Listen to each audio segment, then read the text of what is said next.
Yes, sir. We are live now. Okay, sure. We start exactly in 50 seconds. Yes, sure, sir.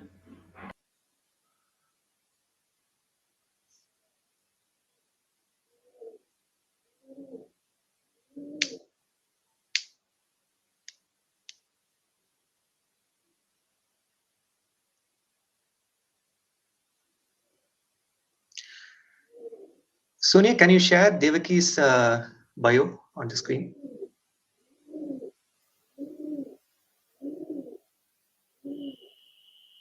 You can go to the next slide. Yeah, this is better. The previous one.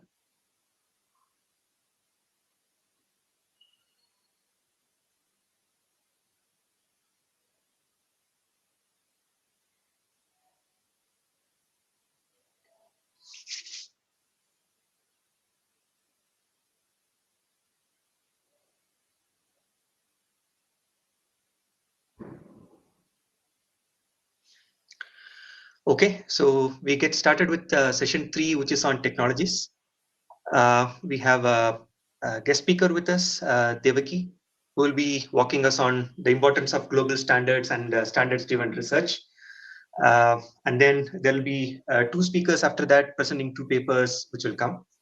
So as you would see on the screen, we have a speaker with a great bio, been with Nokia for, I think it's more like a lifetime, heading North American research, great publications, both in terms of books she has published, IEEE papers, participation in 3GPP, and tons of patents which she had generated doing it. So she heads the North American standardization at Nokia and manages the standardization and external engagement for the North American team for Nokia, and is also a very well-known figure for all the regulatory activities which happens in India as well. So, Devaki, without taking too much of the time, giving it back to you, and we look forward to your great presentations now. Thank you, Dr. Binosh, for your kind introduction. And thank you very much for the opportunity to speak to you all today. Let me share my screen.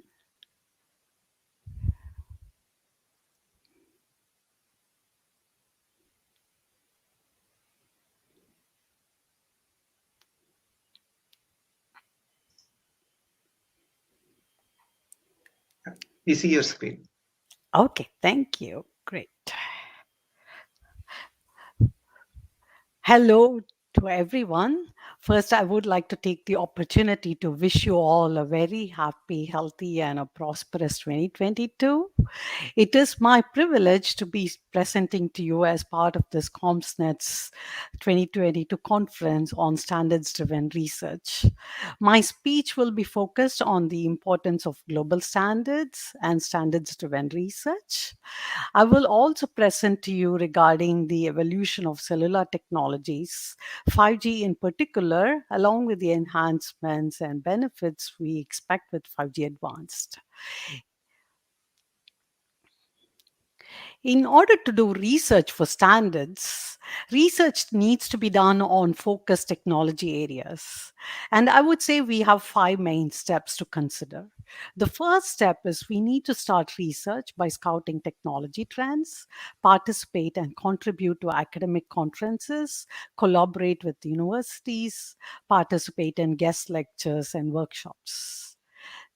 As a next step, we need partnership among companies and academia for research projects, work on prototype to test feasibility of the concepts. Third, companies will have to then work on focused internal research on select technology areas considering the industry and the market trend. In the fourth step, this needs to be followed up with detailed research on select technology areas targeting standardization. And here, the selection should also consider promising business cases for excellence and a market expansion. The fifth and the final step is the actual standardization in the respective SDO, alliance, or fora as appropriate. In Nokia, we create technology to help the world act together. Our strong conviction is also that global standards is key for success of communication technology. It is necessary for global market, and it also enables open and interoperable interfaces. The standards development organization itself needs to be a voluntary consensus based organization. Then all the regions in the world must adopt global standards and avoid any artificial disruption. We also believe inventor friendly policies to promote innovation globally. Nokia is a member of 500 STOs and associations. We have a global network of experts representing Nokia in standards. Let's talk a bit more regarding global standards when it comes to cellular communication. It has been the key for success of cellular technology in particular. Global roaming support is a key to success of every G, and it has also benefited the consumer. You can use your smartphone wherever you go in the world, and that is a great benefit. And it also enables connectivity at a lower cost, economy of scale for devices and network deployment. Starting from 2G to 3G, we had various technologies: GSM, TDMA, CDMA, HSPA.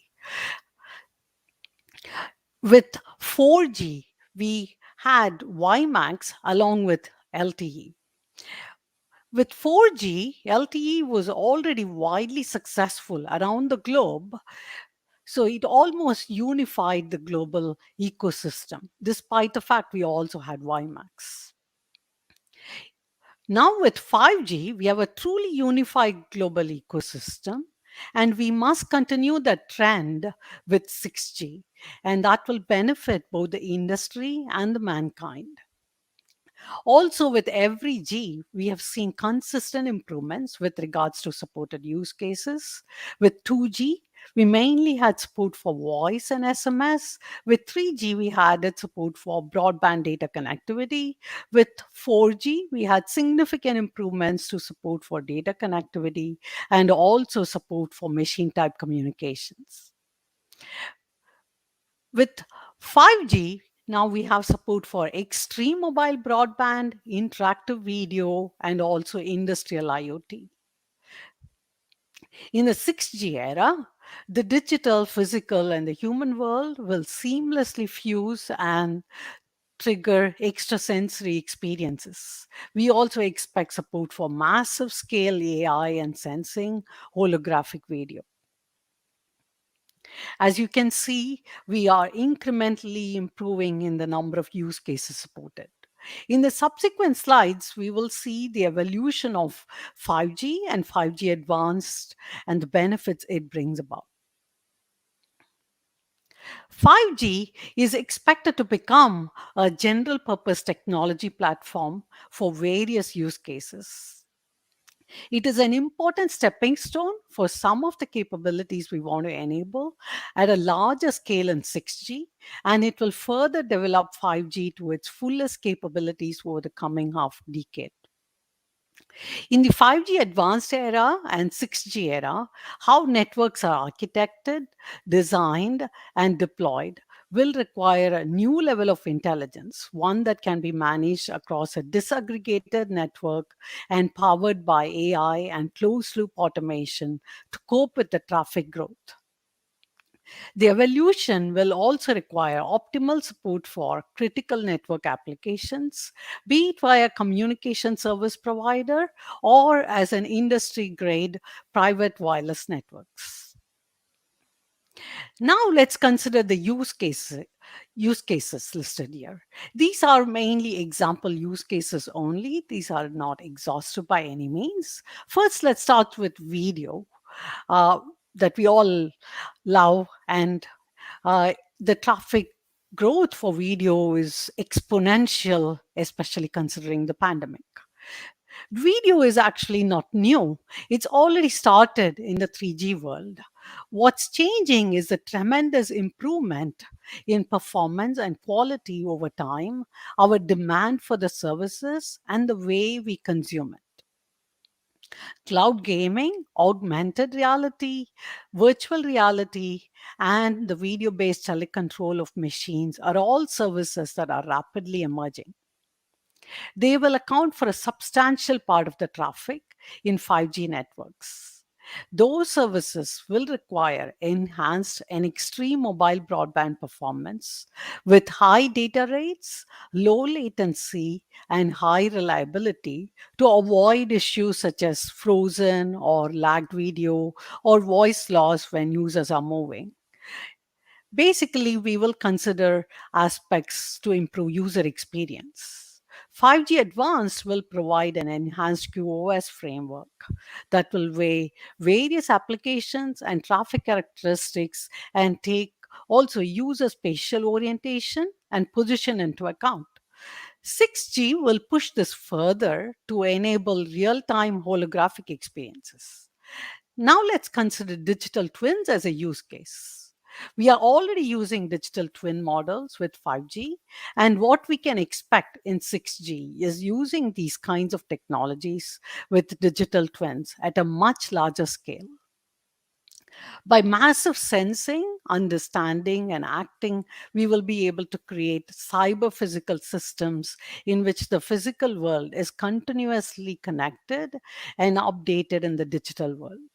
We will not just get digital twins of combustion engines, but we will also see digital twins of entire cities or factories, or even of the telecommunication network with its antennas, routers, and compute platform. Now let's consider the localization and sensing as a use case. 5G Advanced expands 5G beyond data communication and control. We expect substantial improvements in positioning accuracy. New techniques like carrier phase positioning applied to the signals transmitted by the 5G base stations will enable connected devices to be located with centimeter level accuracy, not only outdoors, but also indoors where satellite signals are generally unavailable. In addition, 5G advanced networks will also provide resilient timing services, facilitating services as diverse as industrial automation and real time financial transactions. By providing a reliable second source of precise location and timing information, 5G Advanced not only assists global navigation satellite system, also referred to as GNSS in short, but it also complements them thanks to its unbroken indoor and outdoor coverage. Now, 6G will take localization to the next level by taking advantage of wide spectrum and new spectral ranges all the way up to terahertz.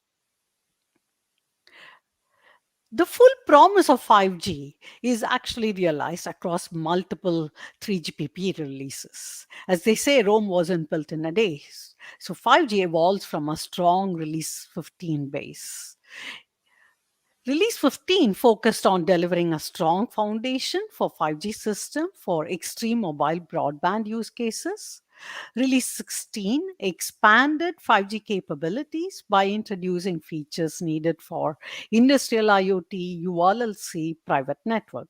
And Release 17 augmented 5G for wider ecosystem expansion and added more use cases. Release 18, which is now considered to be the 5G advanced era, is expected to be delivering on the full 5G vision. In these subsequent slides, we will see exact features that will be part of the 5G advanced. 5G advanced offers improved experience for humans and machines, extensions for new use cases, and expansions to offer new functionalities that goes beyond traditional communications. And this will all be powered by innovations that provide operational excellence. First, let's start with the experience dimension. Here, 5G Advanced will improve quality of service and experience for extended reality services, also referred to as XR services. Edge computing optimizations for cloud gaming services, mobility performance improvements for industrial and XR use cases. Now let's consider the extensions dimension. As part of the extensions, 5G Advanced will improve service coverage enhancements, enhanced red cap for sensors, sub 5 megahertz carrier support for railways and smart grid, side link enhancements for vehicles, public safety, and extended reality. It will also bring about improvements for 5G satellite networks, also referred to as non terrestrial networks. It will also introduce support for drones at the radio level. Fi- Now, let's consider the expansion dimension. It will expand support beyond just connectivity, as already mentioned earlier. It will offer high accuracy and low cost positioning for industrial automation and industrial IoT devices. Timing and synchronization as a service for financial transactions and critical infrastructure. 5G Advanced, in addition, will also introduce features and enablers for operational excellence.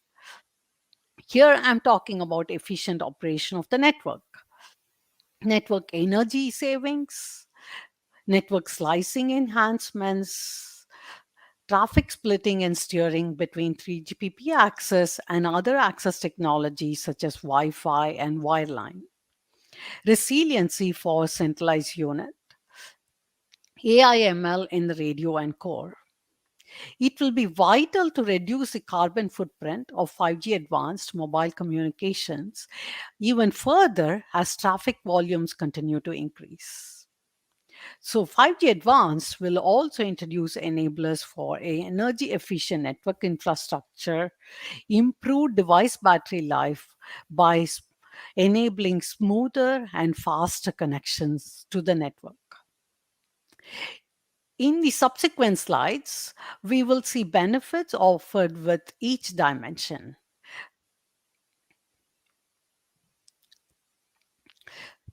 With the experience dimension, 5G Advanced will improve user experience in several ways.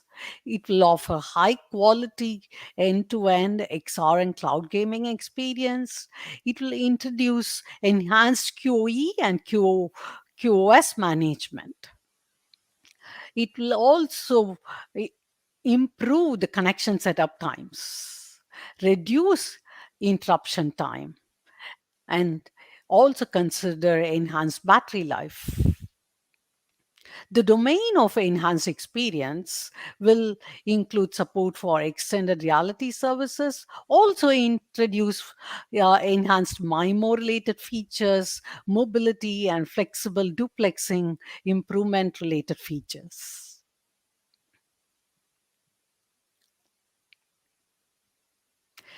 Five G Advanced will also extend support for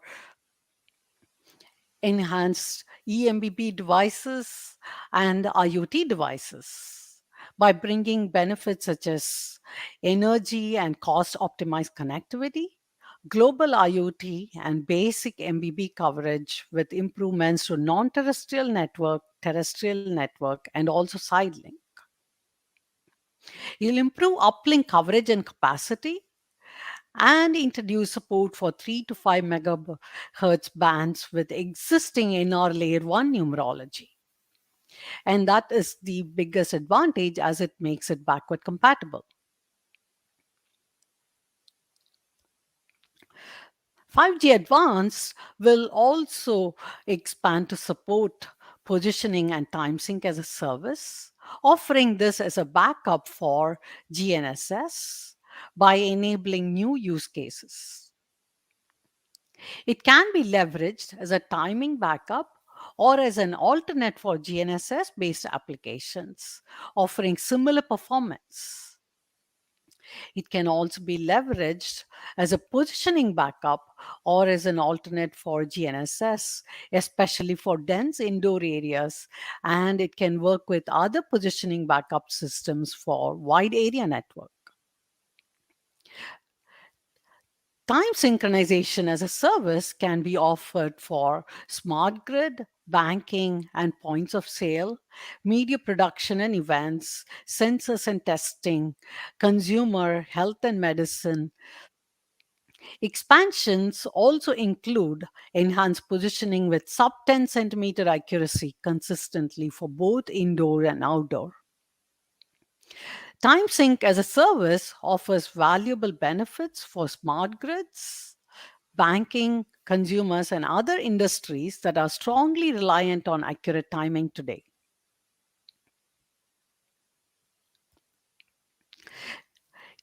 5G Advanced will be powered by gradually introducing more and more enablers for AI and machine learning. Also, it will introduce support for enhanced network slicing, wireline and wireless convergence, and network coordination. It will essentially introduce enablers for ensuring efficient network operation both for the operators and private network owners. As a key takeaway from my speech, I would say standards is a shared vision for a better world. Everyone should have access to clean energy, education, and stay safe. From standards perspective, this implies our first step is to translate this into real action with the help of international standards organization, and we will underpin the effort to build back and help deliver our shared vision for a better world that is fairer and more sustainable. As they say, if you want to go fast, go alone. And if you want to go far, you go together. We should work together to promote global standards and drive research for standards for the good of the mankind. And thank you again for the opportunity. And I'm happy to take questions or comments that you may have.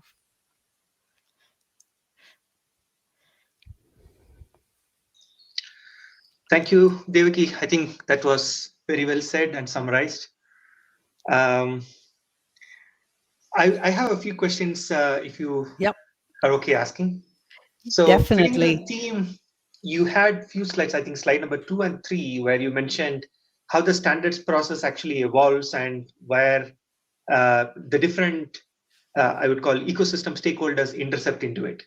So, do you also have timeline on when these 5 stages are expected to come and typically when the coordination happens, uh, so that our audience also get a feel on when to do individual research, when to collaborate, when to expect the standards, and most importantly, what is standardizable? Very good question. So let's differentiate a new G versus an existing G, right? Like, well, let's take 6G as an example. The research generally starts 10 years ahead of time. Uh, the technology scouting and partnerships follow the technology scouting academic conferences. As we can see now for 6G, we have many partnership projects in different parts of the world. And we expect commercialization of 6G around 2030. And we are already doing partnership projects. So that gives us an idea that it is a long cycle from research to standards. And the internal research will follow these partnership projects. And then the actual standardization will be somewhere middle of the decade, between 2024 2025. And then even with standardization, it will take around, let's say, the first release could take a long time, will take a couple of years for the study phase and the normative specification phase. And after standardization, we always add 18 months to 24 months for implementation before we can see commercial deployment of a new G. When it comes to an existing, let's say 5G or 5G advanced, of course, once the standards work is started, it's a feedback loop. We learn as we go, and it is happening more in an incremental manner. And over there, it is. I mean, we do standardization, and then we do technology scouting. We do partnership on new areas like NTN or XR services or industrial IoT, and then follow it up with internal research, system research. So when it comes to new G, I would say 10-year cycle from start to finish for commercialization. When it comes to existing G and incremental work on the existing G, I would say 2 to 3 years life cycle. Does that help? Yes, that explains it very well. If you can come to slide number 3, please. Yep. And this also has to got to do with you being the founding member of NextG Alliance in the North Americas. So Yep. how is North America seeing 6G shape up? I mean, I think this time they had put together a strategy in place like almost 10 years ahead of the next G. So uh, are you actually seeing the entire ecosystem place in there, or is it only the industry and the regulators currently in place expecting the academia and other local players to come in? The second question is, yes, you mentioned about global standards and the need to do all those stuff. So will North America try to do the same stuff, going back to 3GPP and getting things standardized, or you're also a IEEE player in North America. So I just wanted to understand how these things are anticipated to play out in the future. Sure. Excellent question. Let me start by answering your last question or the second question first. In North America, absolutely, the target is to go with global standards also for 6G in 3GPP. And the uh, the good aspect with 6G is that we have renewed thinking in terms of doing uh, exhibiting also North American leadership for research with 6G, and also ensuring North American leadership for standards development, and that is to show North American leadership for global standards development. So you may know that this was not the case in 4G and 5G. We did not have an organization like NextG Alliance or the NSF Rings program. But I see this as a positive outcome, that we have a renewed interest in exhibiting technology leadership also in North America for a new G. And within NextG Alliance, we do have industry players and also academia. And we also have government regulators who are who can be members of the NextG Alliance. In addition, we also have a Rings program that is also a funded project, but it's slightly different from how funded projects work in Europe at this time. This is mainly funded by the industry players and also NSF, but the research is mainly done by the academia. So we do have lots of great initiatives in North America to exhibit technology leadership when it comes to 6G, and I see that to be very positive.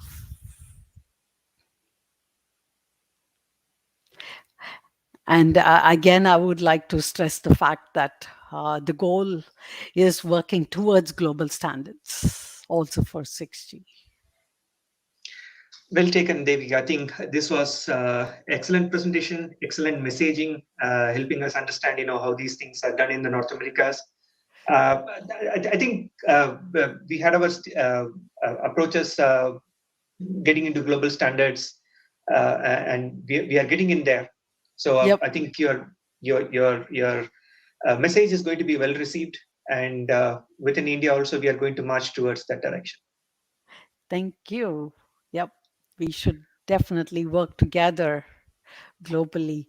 The one other aspect that I would also add is Next Year Alliance has also initiated global collaboration. For instance, we had global collaboration with 5G Forum end of last year. So this is all going towards, again, global standards.